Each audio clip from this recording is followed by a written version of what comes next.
What's up, guys? Today we will be watching his story. By the way, make sure to subscribe to him and subscribe to me. That would be really helpful. But you don't have to. The car jack slipped while Let's Kendrick watch was the under first his video. grandpa's car, and the whole thing dropped onto him from the waist down. I grabbed the bumper and pulled until my hands shook, but it did not move. His parents were gone. My phone was dead. So he's like emotional things because his dad's about to die. And I could not leave him to get help, so I screamed for the neighbors. Nobody came. I dropped to my knees next to him, shaking. I don't know what to do. His breathing was fast and shallow. Just stay with me, okay? His eyes started to drift and I grabbed his hand. I had been stressed telling terrible jokes since my dad's funeral when I was 7, and people had been telling me to stop for my whole life. What So that's not his dad? happened next was either the worst thing or the best thing I have ever done. What do you call a car that falls on you? His eyes snapped open. Are you serious right now? A crushing disappointment. I am literally dying and you're telling jokes. What do you call a car that won't start? A corpse. I hate you so much. His eyes were open and he was angry instead of fading away, so I kept going. Every time his eyes started to drift, I hit him with another one. What do you call a car with no tires? Literally your car right now. I am going to haunt you. You can't die. You still owe me $20.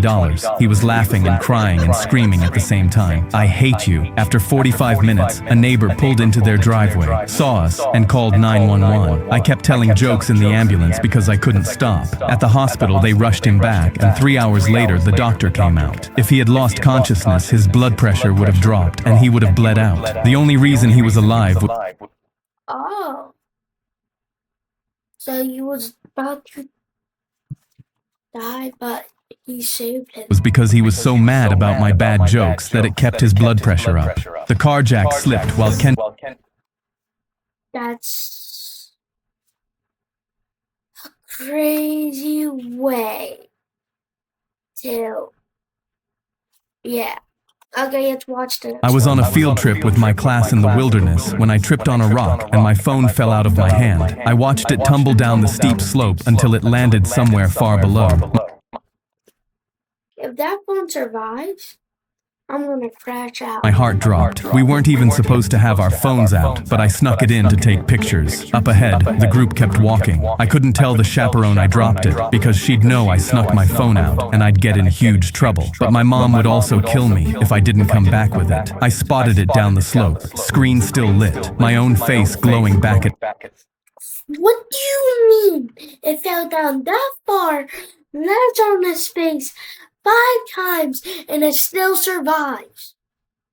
Nah, this is bad. It looked close enough to reach, so I started climbing down. But the second I put my weight on the slope, my feet slid out from under me and I tumbled, slamming into rocks the whole way down. I finally caught myself, but I was scraped up and bleeding. My fall pushed dirt loose, sending my phone sliding even farther down. I looked up and my stomach turned. The trail was way above me now, and the group was gone. Nobody knew I was down here, and my only way out was to grab my phone and call for help. I scrambled toward it again. My fingers brushed against it, but my foot caught, and I went down hard. The phone slid the rest of the way down the mountain, the little glow shrinking until I couldn't see it at all. I laid there shaking, hurt, and alone, and this might have just cost me my life. I don't know how long I sat down there, freezing, but then I heard someone scream, "I think I see him!" I jumped up and saw a chaperone climbing up the slope toward me. I started sobbing as she pulled me up and wrapped me in her jacket. When we finally got back to the trail, I asked, "How did you know I was down here?" She reached into her pocket and pulled out my phone, the screen still lit with my face. This slid all the way down to the trail. We saw your picture on it and realized you weren't with the group. She handed it back to me. The phone I almost died trying to save was the only reason they found me at all. Also, we told your mom what happened. She says she's going to kill you. I was on a field trip with my class in the wilderness when I tripped on a... So you would get killed if you didn't, if you would get killed if you didn't come back with your phone. Well, you're getting killed anyways. Have you ever had an absolutely hilarious moment, but wish you had... I walked into the campus coffee shop, spotted a beautiful girl at a corner table, and did the single most embarrassing thing I've ever done to get a stranger's attention. I sat at the next table and leaned toward her. "Hey, sorry." Is she gonna have Riz, or is she just gonna lose? Aura. Sorry to interrupt. I just wanted to say hi. She acted like I wasn't even there. Is he gonna gain aura or lose aura? That's what I was trying to say. So I tried again, louder. Her friend looked over and laughed. Violet cannot hear you. She's deaf. My whole face went hot, and I stared at the table like it could save me. Oh, okay. Sorry to bother you. I ran out with my head down, and when I got back to my dorm, I downloaded a sign language app. I'd spent my whole first year of college keeping my head down and talking to no one, so I was going to learn her language if it was the last thing I did. I practiced signing the alphabet until my hands cramped, and my roommate laughed at me. I can't believe you're doing all that for a girl. When I signed hello to Violet on campus the first time, my hands were so slow she signed back at half speed, grinning like she was talking to a toddler. The next week she taught me the sign for disaster and pointed at me, and I was sure that was flirting. For the first time all year, I had somewhere to be, someone waving me over before I'd even spotted her. When Violet signed an invitation to her birthday party, I decided that was when I would tell her how I felt. I told my roommate my plan, and he stopped laughing for once. Just look at who she's always with before you do anything. Violet was always with the same girl, but I figured that was her best friend. She showed me a video of her little brother signing his first full sentence, and when the girl filming leaned into frame, Violet kissed the screen. I told myself she was just thankful. The whole week before the party, I practiced my sign until the sentence was perfect, and every time my roommate's words came back, I shoved them down. I'd come too far to be wrong. The party was packed with people signing in rapid conversations I could barely follow. I took a deep breath and started looking for Violet. I found her by the window, and my hands were steady for the first time as I signed that I'd spent 3 months learning sign language because she was the most beautiful person I'd ever seen, and I was completely in love with her. She touched my shoulder and signed 2 words very slowly so I would not miss them. I'm gay. Then she smiled and signed the word she'd taught me first. Disaster. I walked into the campus coffee shop, spotted a beautiful girl at a corner. That was unexpected. My ex-wife slipped a folded note into our son Peter's pocket as I was picking him up and whispered to him, "You know what to do with it." Peter's legs were shaking as he got in my car, and when I asked what's in the note, he begged me to just drive. I had a bad feeling, and that night pulled the note from Peter's jacket. But it was just a grocery list with eggs, milk, bread, cheese, and so on. I couldn't understand why he was so paranoid over groceries, and next morning decided to test Pete. What is he trying? Is he forcing do the groceries? By asking him to go shopping with me. He hated grocery shopping and usually said no, but this time he leapt out of his chair. "I'd love to go, Dad," but something in his voice didn't sound genuine. A terrible feeling sat in my stomach, and as we walked into the store, I watched Peter walk past what was on the note and instead load the basket with cleaning products, hydrogen peroxide, rubbing alcohol, cotton cloths, and he almost teared up as he grabbed the strongest acetone he could find. I walked over with shaky legs. "Peter, what's all that for?" But he just looked at me with a fake smile. "It's for a school science project, please don't ask again." That night during dinner, he kept muttering to himself like he was getting ready to do something. I tried asking what the note was for one last time, but Is he gonna kill his mom?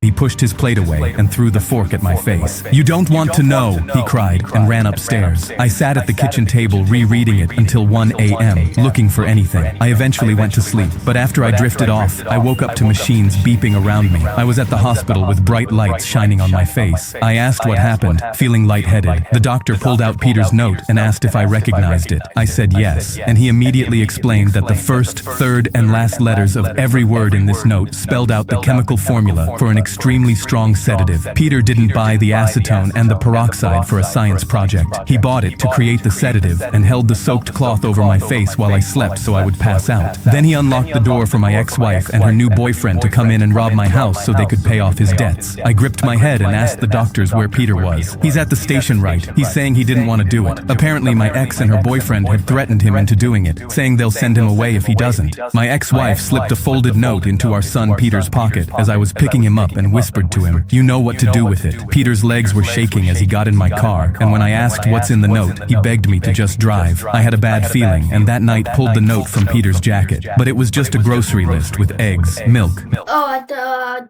Sorry guys. Okay, let's do the next one. I was 16 when I came home from my first day at work and saw all the furniture in my house was missing. I opened the fridge expecting to snap back to reality, but it was empty, and then I found a note on the table that made me fall over. Why is this fridge so small? We sold the house. We don't have the money to care for both you and your brother. You have 7 days to leave before the new family moves in. Good luck. It was my dad's handwriting, and there was nothing about where they were going. I started crying because no way could my own family just abandon me. But when I tried to call them, I realized I was blocked. That night, I knocked on my friend's door in my only outfit and explained what happened. They instantly gave me a spare room, and I started Damn. That's sad. Your parents don't care about you anymore. working as hard as I could. 10 years later, I had my own contracting company and a house I'd bought in cash. I'd stopped waiting for a call from them since the day I sent them invites to my college graduation, only to take my diploma to the sight of 3 empty chairs. But then one day, my doorbell rang. I opened it, and my parents and my older brother stood there smirking. The exact faces I remembered 15 years ago. They walked past me into my house like they owned it, and I was... Oh, so now they're gonna keep that house, and then they're gonna sell it for their money again? was in so much shock I couldn't speak. Mom instantly threw her arms around me. "How's our entrepreneur? We're so proud of our son." She pinched my cheek, while my dad was already opening cabinets He's gonna be like, get out of this house. in my kitchen. You didn't care about me before. I asked, "What do you want?" in a shaky voice, and Mom instantly smiled. "We need to move in for a little while, rent-free. We lost our house and family takes care of family." I saw my brother kick off his shoes and settle onto my couch while Mom kept going. "We'll also need a $3,000 monthly grocery budget and an allowance for your brother." I looked over at my 34-year-old brother and my dad already sharing my beef jerky. Before I could reply, Mom walked out to her car and returned with 2 suitcases. She set them down, and the 3 of them started unpacking in my living room. Mom tossed her dresses on my sofa, and my brother was already plugging in his PlayStation. I remember a sudden rage taking over me. They abandoned me as a kid, and now wanted my house. I walked over and immediately slapped their hands off the suitcases. I unplugged my brother's PlayStation and pulled out the note they'd left me 15 years ago from my wallet. "Do you remember this?" Because I never forgot it. I slammed it on the table. Mom scoffed. "That was so long ago, but I was already opening my door. You gave me 7 days. I'm giving you until I count to 3, or I'm having my security guards escort you out." They laughed, and my brother stepped towards me. "What security guards?" I laughed back and pressed the button on my house alarm.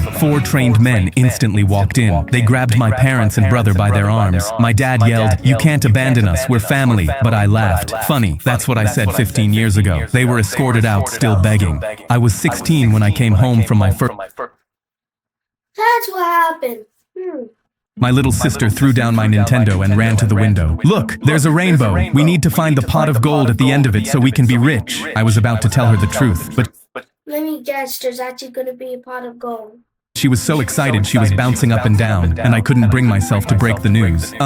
Okay, let's check it out." She grabbed my hand and dragged me outside, and we climbed the fence, and Isabella marched straight through mud that swallowed her boots. Leprechauns only give gold to hard workers. It's the rules. I laughed nervously, and had no idea how she was going to react when she found out there was no gold. "So what do you even want the money for?" She hugged her backpack tighter. "It's a secret." I rolled my eyes because I already knew it was probably a new vintage Barbie doll for her collection. Suddenly, I looked up and saw the rainbow was starting to fade. Isabella started running faster, and I knew if I didn't want her childhood to end, I had to think of something fast. I pulled out the $500 of emergency money out of my phone case and hid it underneath a rock. I waved frantically. "Isabella, over here. I found something. I think it's the gold." Isabella sprinted as fast as her little legs could carry her, and when she saw the money, she screamed so loud birds left the trees. I knew leprechauns were real. She held the dollar bills over her head while the last of the rainbow faded behind her. I thought it was finally over, but 3 days later she came to my room with a brand new Nintendo Switch 2. "I bought this for you with the gold." My jaw dropped in shock. "But you're Barbie." I thought. She frowned like I'd said something crazy. "I already have a bajillion of those. You've been saving for a new Switch for months." She bought me my dream with my own savings, and I'll make sure she'll never know it. My little sister threw down my Nintendo and ran to the... Well, she deserves to buy you one because I'm pretty sure she broke your old one. Mira esto. A tornado was ripping roofs off houses and throwing cars, and Wait, what?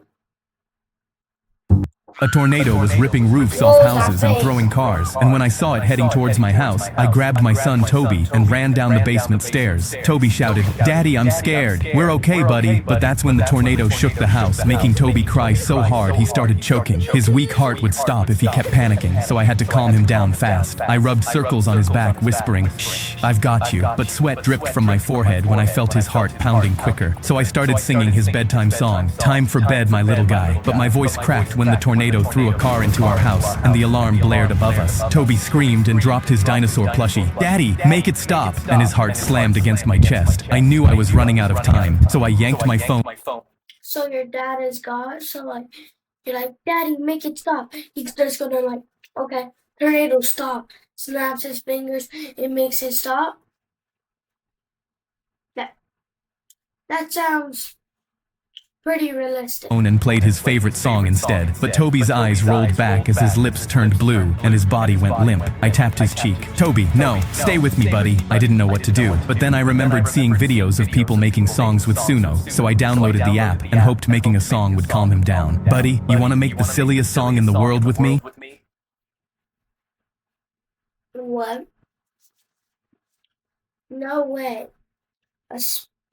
Is this a sponsor? Toby looked up with teary eyes and nodded. What should it be about? He sniffled. "Me being friends with dinosaurs." He told me everything they would do together, and his heart slowed down as I typed. Then Toby spoke into the mic so it'd sound like him singing, and when we picked the goofiest tune, we hit create. But then the tornado started tearing the house apart, and Toby's heart pounded so hard, I thought it would burst. "Don't let it get me, Daddy. It's okay, buddy. The song's almost done." And then Toby went quiet when the song started playing. Dinosaur and me, we stomped through the mud. Big splashing steps, mud squishes up high. When the noise died down, I set Toby down, his heart calmer than ever, and he grinned. W song. And, "Daddy, can we make another song?" I laughed. "Yeah, buddy, as many as you want." And I opened Suno again. A tornado was ripping roofs off houses and throwing cars. And then I guess they died.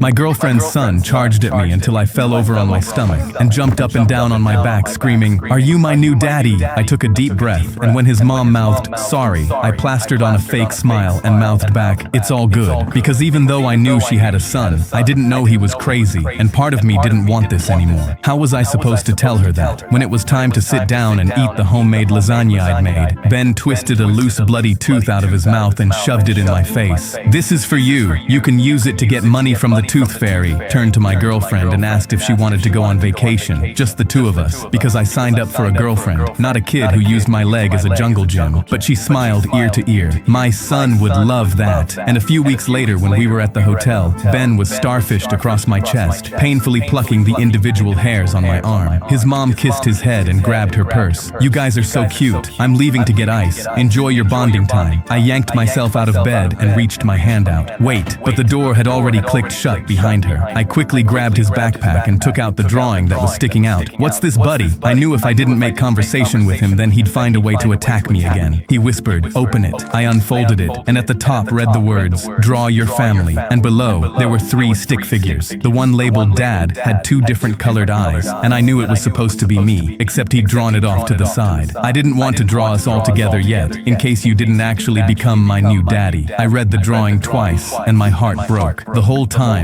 Ben was just a child who wanted a family. I took out a green crayon and drew a circle around the 3 stick figures. "Look, we're all together." Ben saw what I'd done and charged at me until I fell over on the bed. But this time, I reached my arms out and hugged him back. I'd spent weeks trying to get him off me, but I wasn't putting him down now. My girlfriend's son charged at me until I fell over. What do you mean put him down? The new Japanese kid tossed his apple in the air, drew a samurai sword from his backpack, and split it into 6 pieces before it hit the tray. Our whole table covered their mouths with their hands in. No, she didn't. Shock. The kid caught a slice on the blade, ate it, and shrugged like he'd peeled a banana. I tapped him. Dude, how did you do that? He wiped the steel on his sleeve. My family used to be samurais. My dad taught me a few tricks. I whispered, dude, you gotta hide it from the teachers or the principal will have you expelled. He shrugged like he didn't care. And when someone threw a grape across the table, he split it mid-air without blinking an eye. People kept going, and someone threw a sandwich, which he cut into perfect triangle slices. A potato, he slices into fries. And just as someone was about to throw a birthday cake at him, the doors banged open, and Principal Collado shoved through the crowd, ripped the sword out of his hands, and held it over his head. Arts and crafts stay in the art room. The kid rose out of his seat and shook his head. Sir, this is not arts and crafts. This is a lifelong family custom. Collado laughed in his face. Okay, karate boy, I've done sword fighting since before you were born. He pointed at the kid's chest. Beat me in a one-on-one fight, and you keep your little tricks. Lose, which you will, and I will never hear about this again. The kid just nodded. They walked to the yard, and the entire school followed them outside. The kid unrolled a cloth from his bag and stood up with 2 wooden practice swords. Can't see who's gonna win.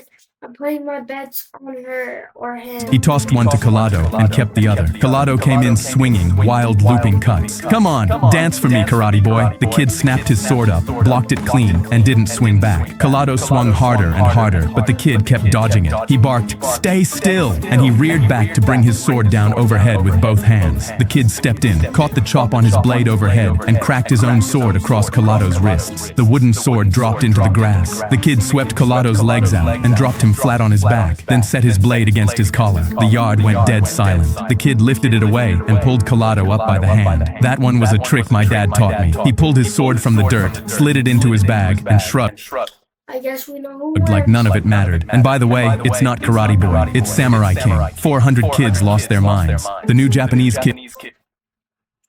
This is gonna be the last short. Every parent stood up and walked out in the middle of my daughter's performance to protest against her. I had bought her a new ukulele for the recital because she got an A on her music, and she practiced for it all week. But when we walked into it, none of the parents said hi to me. And when my daughter walked on stage with her ukulele, every parent instantly stood up. One of them yelled, "Cheater," and they all walked out at once, refusing to watch my daughter's recital. I looked around shocked, and my daughter started tearing up and walked off the stage with her new ukulele still in her hand. The next kid came out, and instantly, all the parents returned to the seats and watched his performance like nothing happened. I realized this was deliberate humiliation of my daughter. I immediately rushed backstage and found her sobbing in the corner. She cried, and nothing I said made her stop. She had been so excited, and this completely crushed her. But then the recital ended, and all the parents came to collect their kids. One of them saw my daughter crying and smirked, then loudly said, "That's what she gets." That's when I had enough, and demanded they tell me what happened. One of the mothers grinned and said, "We know your daughter cheated on that music test. All our kids failed, and she somehow got an A. We boycotted her performance because cheaters deserve punishment." I stood there shocked. A bunch of adults traumatized my daughter because she studied for a test. Suddenly I turned around and she was behind me. I realized she'd heard everything. I thought she'd be even sadder, but then she wiped her tears and told the parents, "You did that because I did well on the test? You don't like me because I'm awesome?" Before anyone could respond, she picked up her ukulele and strummed random chords, singing, "I got an A, and you can't take that away."